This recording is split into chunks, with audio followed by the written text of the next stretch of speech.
or not. I'm jumping ahead here or not.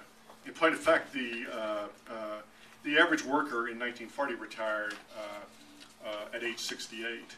If people today were to retire for the same number of years as they did in 1940, they would be retiring on average at age 75.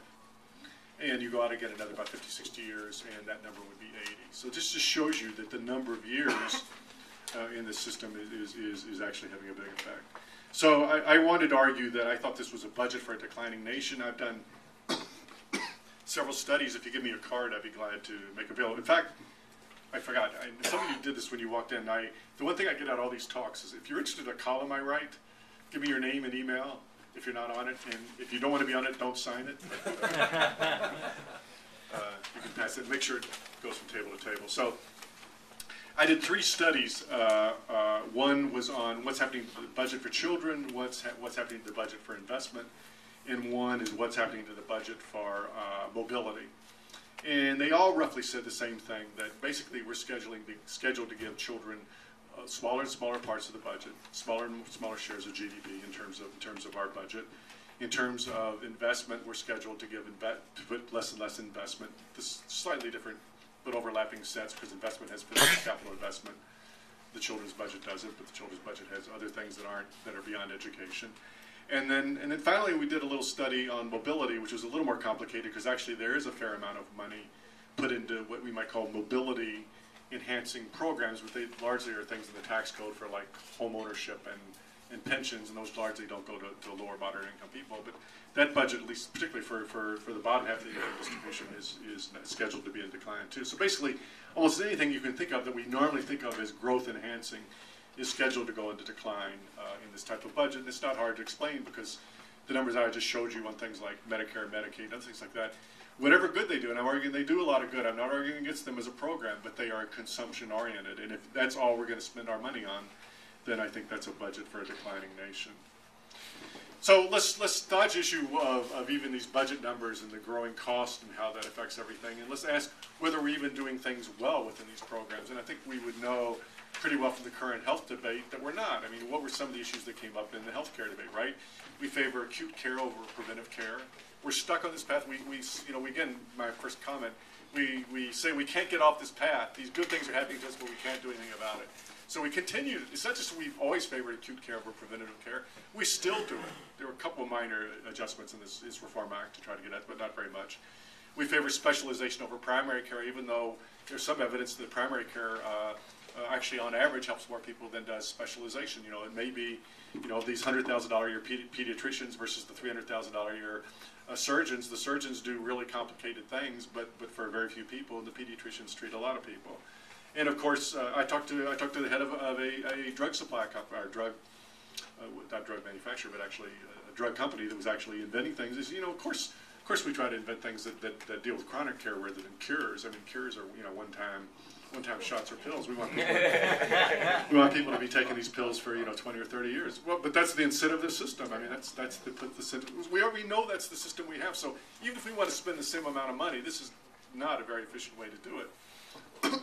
In Social Security, if you think about the fact I mentioned earlier, we're spending more and more years in retirement. Oh, thank you.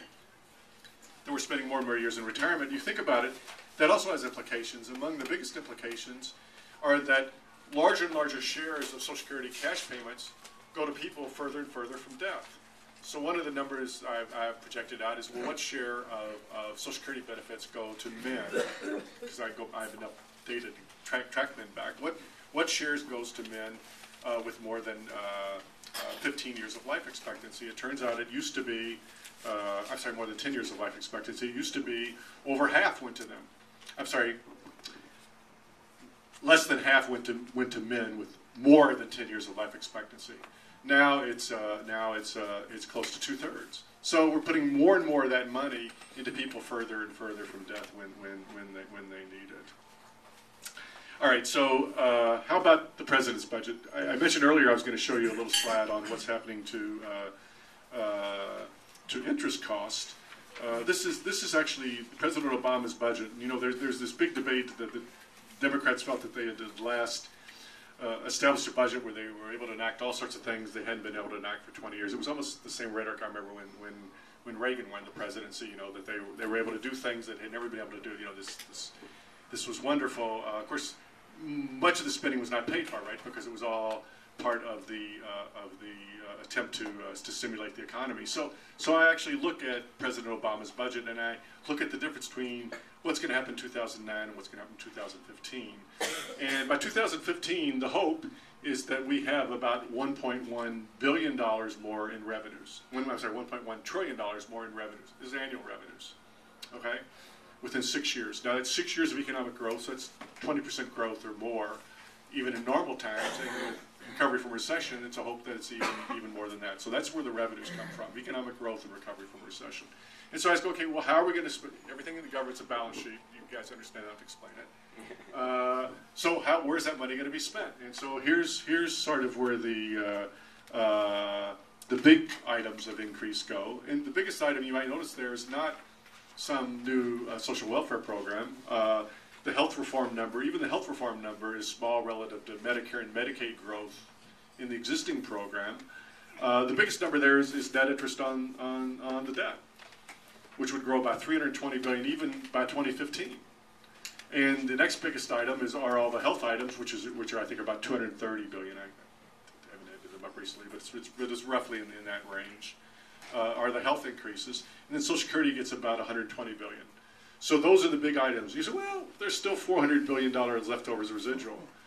Well, don't forget, now we're trying to recover from a recession, so that $426 billion is now going to be spent to finance $750 billion of deficit reduction. Okay, so how are we going to have a residual $400 billion financing $750 billion? Well, it ain't going to make it by itself, right? So what actually is projected in this budget is that the rest of the budget goes in this dramatic decline. So after 6 years, the rest of the budget drops by about $300 billion. These are real dollars. So this is how, and this budget, by the way, that President Obama proposed does not really get us to stability even by itself.